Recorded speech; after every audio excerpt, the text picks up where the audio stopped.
사무엘은 어렸을 때에 세마포 에봇을 입고 여호와 앞에서 섬겼더라. 그의 어머니가 매년 드리는 제사를 드리러 그의 남편과 함께 올라갈 때마다 작은 겉옷을 지어다가 그에게 주었더니 엘리가 엘가나와 그의 아내에게 축복하여 이르되 여호와께서 이 여인으로 말미암아 내게 다른 후사를 주사 이가 여호와께 간구하여 얻어 바친 아들을 대신하게 하시기를 원하노라 하였더니 그들이 자기 집으로 돌아가매 여호와께서 한나를 돌보시사 그로 하여금 임신하여 세 아들과 두 딸을 낳게 하셨고 아이 사무엘은 여호와 앞에서 자라니라. 엘리가 매우 늙었더니 그의 아들들이 온 이스라엘에게 행한 모든 일과 회막문에서 수종드는 여인들과 동침하였음을 듣고 그들에게 이르되 너희가 어찌하여 이런 일을 하느냐. 내가 너희의 악행을 이 모든 백성에게서 듣노라. 내 아들들아 그리하지 말라. 내게 들리는 소문이 좋지 아니하니라. 너희가 여호와의 백성으로 범죄하게 하는도다. 사람이 사람에게 범죄하면 하나님이 심판하시려니와 만일 사람이 여호와께 범죄하면 누가 그를 위하여 간구하겠느냐 하되 그들이 자기 아버지의 말을 듣지 아니하였으니 이는 여호와께서 그들을 죽이기로 뜻하셨음이더라. 아이 사무엘이 점점 자라매 여호와와 사람들에게 은총을 더욱 받더라. 아멘. 자녀는 하나님께서 우리에게 주신 귀한 축복입니다. 이 자녀를 잘 양육하게 되면 이 자녀가 내게 면류관이 되고 기쁨이 될 수 있지만 자녀를 잘 양육하지 못하게 되면 오히려 내 마음에 근심과 걱정과 슬픔이 되게 됩니다. 그래서 모든 부모는 자녀가 잘 되기 위해서 많은 정성을 쏟고 좋은 환경에서 자라도록 노력합니다. 그래서 이른 어렸을 때부터 좋은 교육을 시키고 또 어렸을 때부터 남보다 더 앞서도록 노력하게끔 힘을 줄 때가 있습니다. 자, 그런데 좋은 환경에서 자라지 못한 자녀는 가능성이 없습니까? 가난하고 못 배운 보육에게 자란 자녀들은 인생에 성공하지 못하는 겁니까?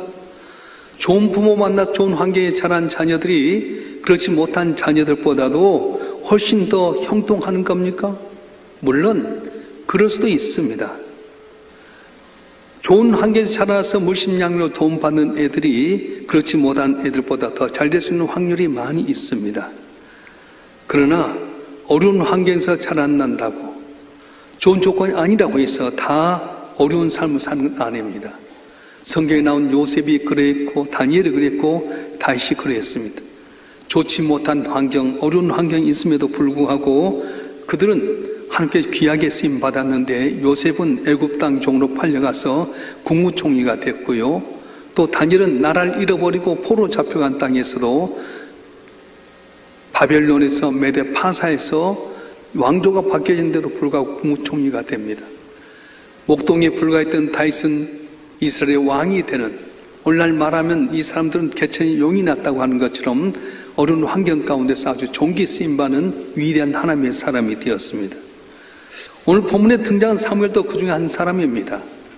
그는 선지자와 사사와 제사장 세 가지 역할을 감당했어요. 이건 뭐냐면 사사는 왕 같은 존재고요, 선지자는 하나님의 말씀을 대언하는 사람이었고, 또 제사장은 백성들과 함께 제사를 집리했던 오늘날 목회자와 같습니다. 성경에 보면 이 세 가지 역할을 감당할 만한 사람이 거의 없었습니다. 사무엘은 사사시대의 마지막 사사였습니다. 사울 왕위로 세워서 사사시대와 왕정 사이에 다리 역할을 했던 비스임한 하나님의 사람이었습니다. 그런데 그가 살았던 환경이 좋았습니까? 그렇지 않습니다. 아버지는 하나뿐이었는데 어머니가 둘이었어요. 오늘날 말하면 결손 가정이었습니다. 특별히 아이를 낳지 못해서 둘째 어머니에게 서름과 미움을 받아서 마음의 온통함과 안타까움을 안고 살았던 어머니에게서 태어났습니다. 그 자식이 원하지도 않았는데 어머니가 소원을 해서 나이가 어린 나이에 나시로 성전의 구별의 삶으로 말미암아 어머니께 아버지의 재롱도 부리지 못하고 그렇게 홀로 애롭게 살아갔던 사람입니다. 우리 사무엘상 1장 24절 말씀 한번 읽어볼까요? 사무엘상 1장 24절 말씀 시작. 젖을 뗀 후에 그를 데리고 올라갈새 숫소 3마리와 밀가루 1에바와 포도주 한 가죽 부대를 가지고 실로 여호와의 집에 나갔는데 아이가 어리더라. 아멘. 아이가 어리더라. 젖을 떼자마자 부모의 품을 떠나서 실로 성소에서 자라게 됩니다. 우리나라는 한 6개월 정도 되면 이유식을 하게 되고 한 2살 정도 되면 젖을 뗍니다. 그런데 사사시대 때는 뭐 이유식도 없다 하다 보니까 3살이나 4살 정도의 젖을 떼었어요. 이제 3살 되면 율법의 아들이라는 의식이 있어서 어머니 품을 떠나서 아버지의 교육이 넘어가게 되는데 이 어린 사무엘은 3살 정도 되었을 때 부모의 곁을 떠나서 성소에 가서 자라게 됩니다. 그렇다고 청소년기라고 달라진 건 없습니다.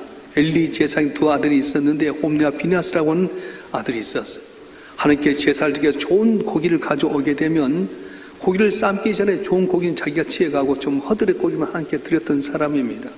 특별히 성소 앞에서 이렇게 성막 앞에서 하나님을 섬기는 여자들 겁탈해서 불량하게 살았던 사람입니다. 어린 사무엘이 어렸을 때부터 이 모습을 보았습니다. 결손 가정에 태어났지요. 마음의 온통을 갖고 있는 어머니에 태어났지요. 또한 어린 나이에 엄마 아빠에게 재롱도 부리지 못하고 성소에서 홀로 자라지요. 눈에 보이는 것은 홈리와 비나스라는 제사장들이 온갖 악행을 하는 모습을 보고 자랐는데 이런 환경이 자라나면 100% 불량 소년이 된다든가 아니면은 문제가 될 수밖에 없습니다.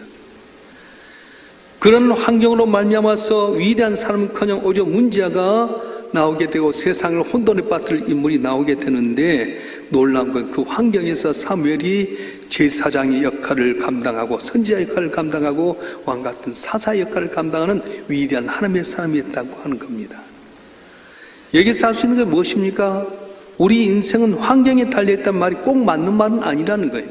환경이 중요하면 좋은 일도 있지만 환경이 좋다고 해서 다 쓰임받는 것도 아니고 환경이 나쁘다고 해서 악하게 된 것도 아니라고 하는 것입니다. 물론 나쁜 환경에서 자라는 애들이 좋은 환경에서 자라는 애들보다도 훨씬 더 불량 소년이 될 수 있는 확률이 많습니다. 환경이 좋은 환경에 자라는 애들이 그렇지 못한 애들과 공부를 잘할 수 있는 확률이 훨씬 더 많습니다. 그러나 항상 그런 것만은 아닙니다. 좋은 환경에서 자라났음에도 불구하고 문제가 되는 경우가 있는가 하면 나쁜 환경에 자라났음에도 불구하고 훌륭한 사람이 되어서 많은 사람들에게 도전을 주는 사람이 있습니다. 1858년 뉴욕의 어느 가정에 산 남자아이가 태어났습니다. 그런데 이 아이는 어렸을 때 소아마비를 앓아서 쩔뚝거리기 시작했고요. 시력이 대단히 나빴습니다. 특별히 전신기까지 있어서 촛불 하나도 훅 불어서 끌 수 없을 정도로 아주 심장이 나빴습니다. 가까스로 생명이 연장이 드디어 11살이 되었을 때 아버지가 그 아들에게 이렇게 말합니다. 아들아, 네가 가진 장애는 장애가 아니란다.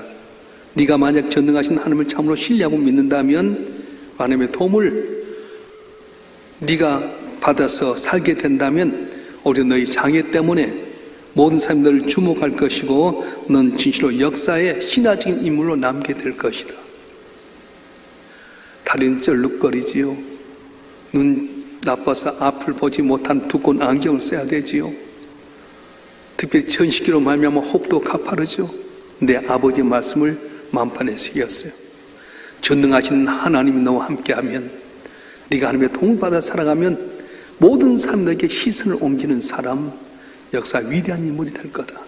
그가 그때부터 하나님을 믿기 시작합니다. 의지하기 시작합니다. 그래서 그가 23살 되던 때에 뉴욕주를 대표하는 의회 의원이 되었고 28살에 뉴욕 시장 선거에 출마했고 얼마 있는 뉴욕 주지사가 됩니다. 부통령을 거쳐서 미국 역사상 가장 어두웠던 시대에 미국을 다시 재건하는 신화적인 대통령이 되었습니다. 후에 노벨상 수상을 했는데 이분이 누구냐면 데오도르 루즈벨트 대통령입니다. 좋지 않은 환경에 자라났지만 성공한 인생을 사는 사람이 있는가 하면 어떤 사람은 실패 인생을 살기도 합니다. 똑같이 소아마비 걸렸지만 어떤 사람은 대통령이 되는가 하면 어떤 사람은 노숙자로서 구걸하는 사람도 있습니다. 똑같은 교실에서 똑같은 교과서를 가지고 똑같은 시간 공부했지만 어떤 학생은 공부를 잘하는 학생이 있는가 하면 못하는 학생도 있습니다. 똑같은 장소에서 똑같은 장사를 하지만 어떤 사람은 잘 되는 사람이 있는가 하면 망하는 사람도 있다고 하는 겁니다. 그래서 우리는 무조건 환경을 탓해서만 안 됩니다. 세상에는 가난해서 가난뱅이 된 사람도 있지만 가난하기 때문에 오히려 부자가 된 사람도 너무도 많이 있습니다. 세상 감옥에 들어가서 오히려 전과자가 된 사람이 있는가 하면 감옥에 들어갔다가 국무총리가 되고 대통령 된 사람도 있습니다. 세상 질병에 걸려서 세상을 포기한 사람이 있는가 하면 질병에 걸려서 오히려 인생에 성공한 사람이 있습니다. 하나님은 우리를 훈련하시기 위해서 어쩔 때는 우리가 이해하지 못한 환경으로 집어넣을 때가 있습니다. 물론 하나님 우리 환경을 바꿔주신 전능하신 하나님이십니다. 홍해를 마른 땅같이 건너게 만드시고요, 쓴물을 단물로 만드시고요, 죽은 자를 살게 만드시고요, 없던 것도 있게 만드신 환경을 바꾸신 하나님이세요. 그런데 하나님은 환경을 바꾸기보다는 그 어려운 환경을 그대로 놔둔 채 환경 속에서 우리를 훈련시키기도 한다고 하는 겁니다. 따라서 우리는 환경을 바꾸기보다는 내 삶을 바꾸려고 노력해야 됩니다. 할렐루야. 이 나라, 이 조국의 형편이 얼마나 어렵습니까? 이 어려운 환경 가운데서도 어떤 사람은 삶의 태도를 바꾸면서 복된 사람이 있는가 하면 환경 탓하다가 망한 사람도 있다는 거예요. 그래서 우리는 불평하지 말았으면 좋겠습니다. 자, 그러면 우리 어떻게 우리 삶의 태도를 바꿀 수 있습니까? 어떤 자세로 살아야 됩니까? 다시 말하면 환경을 초월해서 하나님의 은총을 받을 수 있는 비결이 무엇입니까? 우리 자녀들이 하나님께 쓰임받을 수 있는 비결이 뭐냐 하는 것입니다. 사무엘상 1장 28절에 보면 그가 거기서 여호와께 경배하니라 이런 말이 있는데 아직 서너 살밖에 안 되는 사무엘이 하나님을 경배합니다. 2장 11절에 보게 되면 그 아이는 제사장 엘리 앞에 여호와를 섬기니라 그렇게 말씀했고요. 2장 18절에 보면 사무엘은 어렸을 때 세마포 에봇을 입고 여호와 앞에 섬겼더라 그렇게 이야기합니다. 아직 어린 나이였지만 하나님이 경외했습니다. 하나님을 섬겼습니다. 그런데 제사장이 했던 홈리와 피나스는 어떻게 합니까? 조금 전에 이야기했던 것처럼 하나님께 드려진 좋은 고기가 있으면 삶기도 전에 좋은 걸 자기가 취하고 허드렛 것만 하나님께 드리게 되고요, 성수 앞에서 수종든 예를 강간해서 어려움을 끼치기도 했습니다. 그런데 어린 사물이 어땠다고요? 하나님 경외하고 섬겼더라 말씀합니다. 2장 21절 말씀에 보면은 아이 사무엘은 여호와 앞에서 자라니라 그렇게 말했습니다. 아이 사무엘은 여호와 앞에서 자라니라. 이 말은 뭐냐면 아직 어린 나이지만 항상 주님을 의식하고 살았어요. 주님 나를 보고 계신다. 주님 나를 눈여겨보고 계신다. 그래서 그런 살아갈 때도 항상 하나님 앞에서 고람되어 주 앞에서 서고 살았습니다. 그 결과 어떻게 합니까? 이 사무엘은 이스라엘 민족 가운데서 제사장과 선지자와 사사 역할을 감당하는 아주 하나님 귀히 쓰는 인물이 되었다는 겁니다. 자, 오늘 본문 26절 말씀 한번 읽어볼까요? 본문 26절 말씀 시작. 아이 사무엘이 점점 자라며 여호와와 사람들에게 은총을 더욱 받더라. 아멘. 사무엘 어렸다 하나님께 인정받았습니다. 사람들에게 사랑받았습니다. 왜요? 어렸을 때부터 하나님을 경외하고 하나님을 섬기는 모습을 가졌더니 하나님께서 인정해 주고 사람들에게 사랑을 받게 만드셨습니다. 사무엘상 3장 19절 20절 말씀 한번 읽어볼까요? 한번 읽어보겠습니다. 사무엘상 3장 19절 20절 말씀 시작.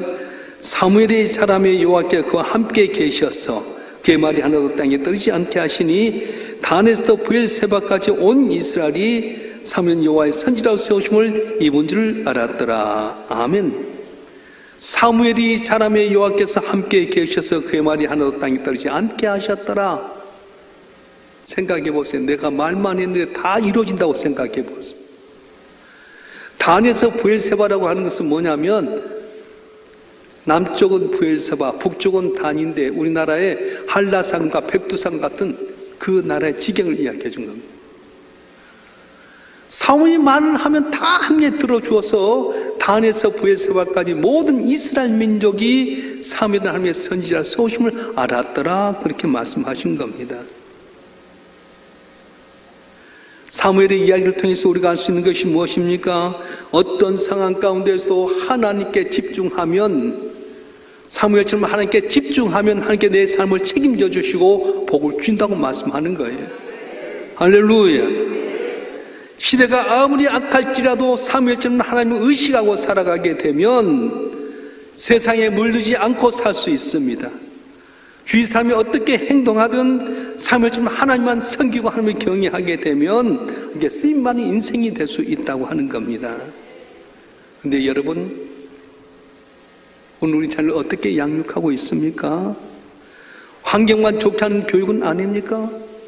좋은 유치원, 좋은 초등학교, 좋은 외국어 고등학교 보내서 애들을 좋은 환경 가운데서 공부시키기 위해서 동분서주하고 있지는 않습니까? 물론 좋은 환경 가운데 자라면 좋을 수 있습니다. 그런데 좋은 환경에 따라서만 자녀를 교육하게 된다면 환경이 나빠졌을 때 여러분의 자녀는 어떻게 될 것 같습니까? 내가 지금까지 좋은 환경 주고 수고하고 애썼는데 만약에 환경이 나빠지게 된다면 애들은 틀림없이 여러분을 이렇게 불평불만하게 되고 여러분 등지게 될 것입니다. 그리고 환경이 좋지 않아도 괜찮습니다. 지금 조건이 좋지 않아도 괜찮습니다. 여러분 자녀를 하나님 앞에서 자라도 하나님께 섬기며 하나님의 눈동자를 의지하고 살게 되면 하나님께서 사무엘의 입술로 나마다 다 응답해 주시고 모든 사람에게 사랑받게 했던 것처럼 여러분 자녀가 여러분의 기쁨이 되게 되고 세상에 나가서 주님 영광을 받는 존귀한 자가 되게 될 것입니다. 될 것입니다. 할렐루야. 자, 그러면 우리 자녀를 하나님께 귀중하게 여김받고 성공적인 자녀를 키우려면 어떻게 해야 됩니까? 먼저는 기도로 길러라는 거예요. 따라서 합시다. 기도로 길러라. 우리가 살아가는 이 세상은 우리 힘대로 자녀를 바르게 길러낼 수 없습니다. 왜냐하면 이 세상은 너무 악하고 죄악된 세상이기 때문에 그렇습니다. 가진 재앙과 재난이 얼마나 많습니까? 사랑하는 자녀들이 제주도 수학여행 간다고 해서 기뻐서 보냈는데 세월호 사건처럼 바다에서 익사해버려서 얼마나 가슴에 묻고 울고 사는 사람이 많습니까? 그래서 우리 부모님과 어린 자녀를 밖에 보낼 때 들어올 때까지 불안하기 짝이 없습니다. 내 곁에 있으면 평안합니다. 근데 내 곁에 없으면 불안하기 짝이 없습니다. 왜요? 세상에 그만큼 많은 위험과 어려움이 도사리기 때문에 그렇습니다. 그래서 우리는 하나님께 기도해야 됩니다.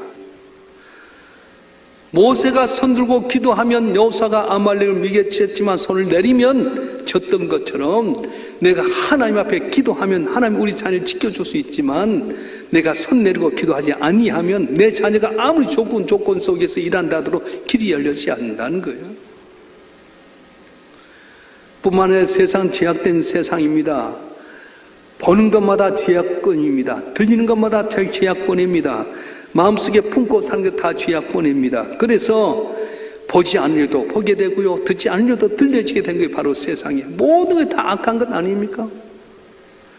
요새는요 핸드폰이 있어갖고요 여러분도 모사에 애들이 다 음란한 거 보고요 못된 거 다 보고 있어요.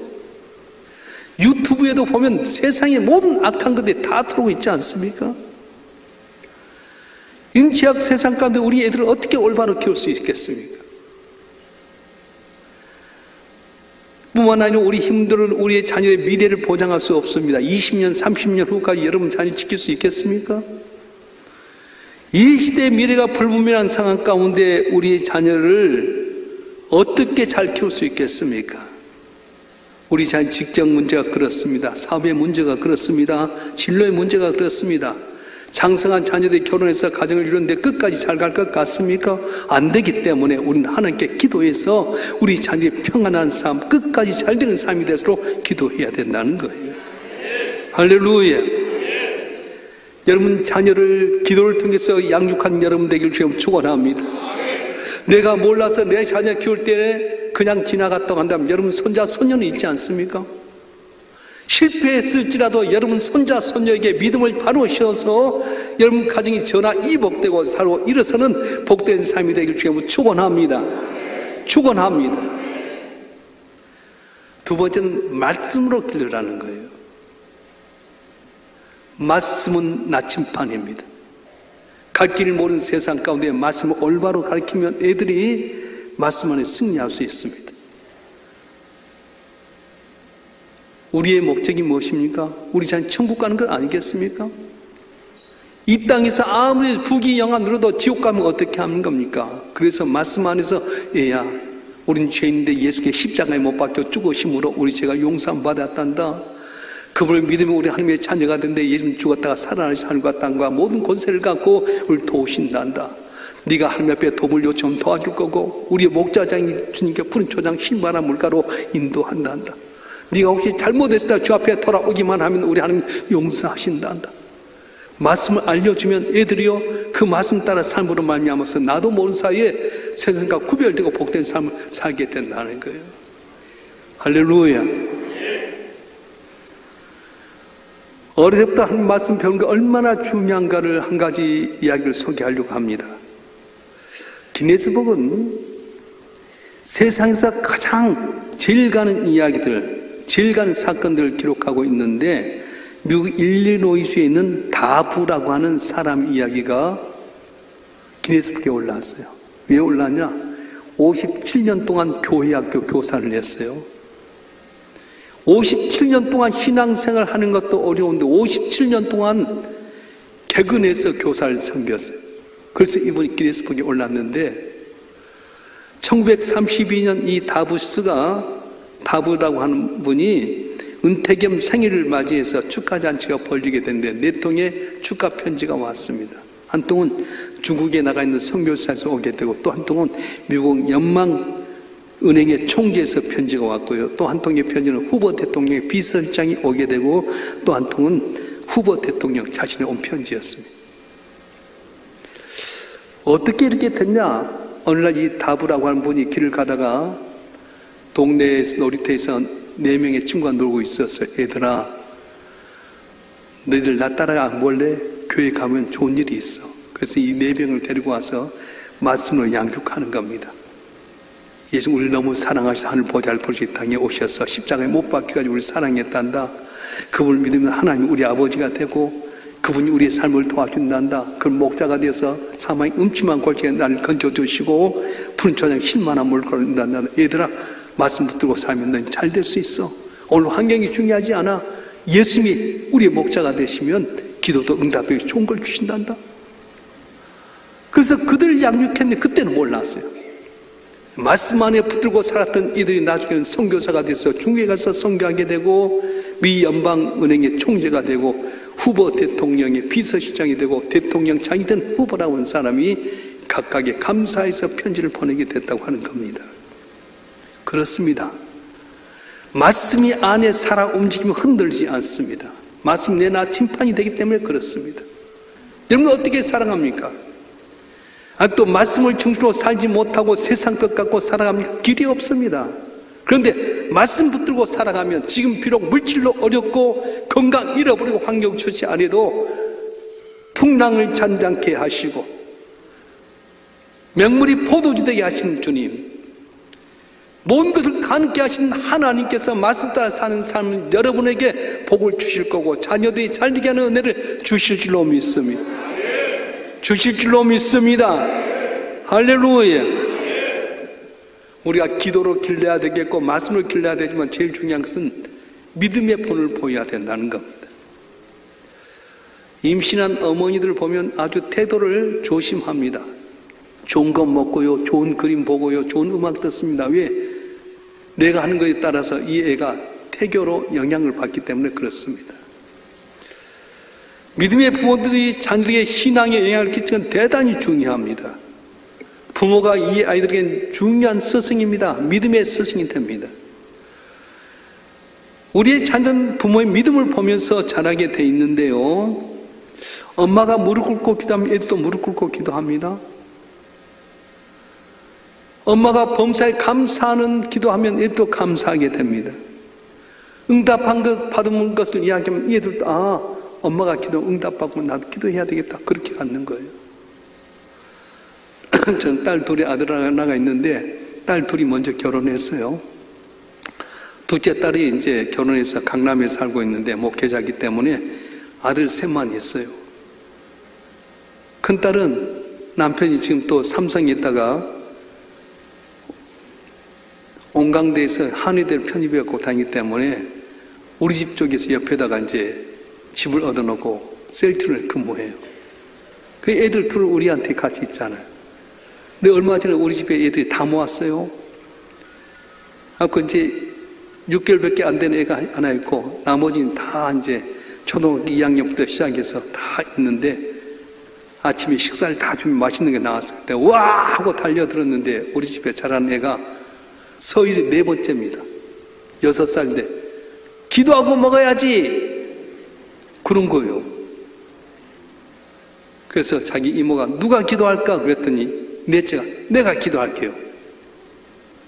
그러고는 하나님 좋은 날 주셔서 감사합니다.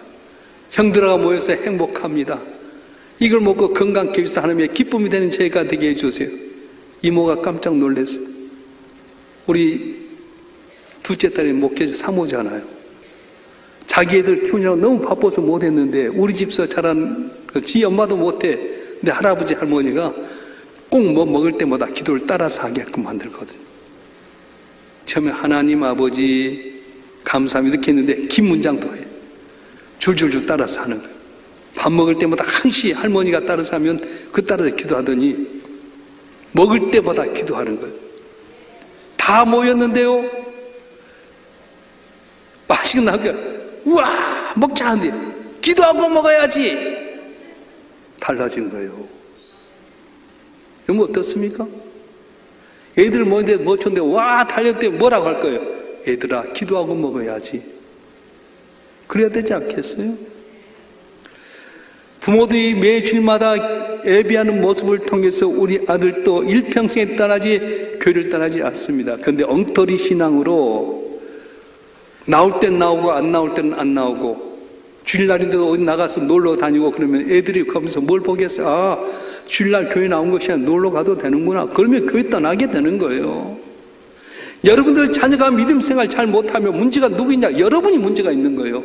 신앙의 힘을 못 보였지 않습니까?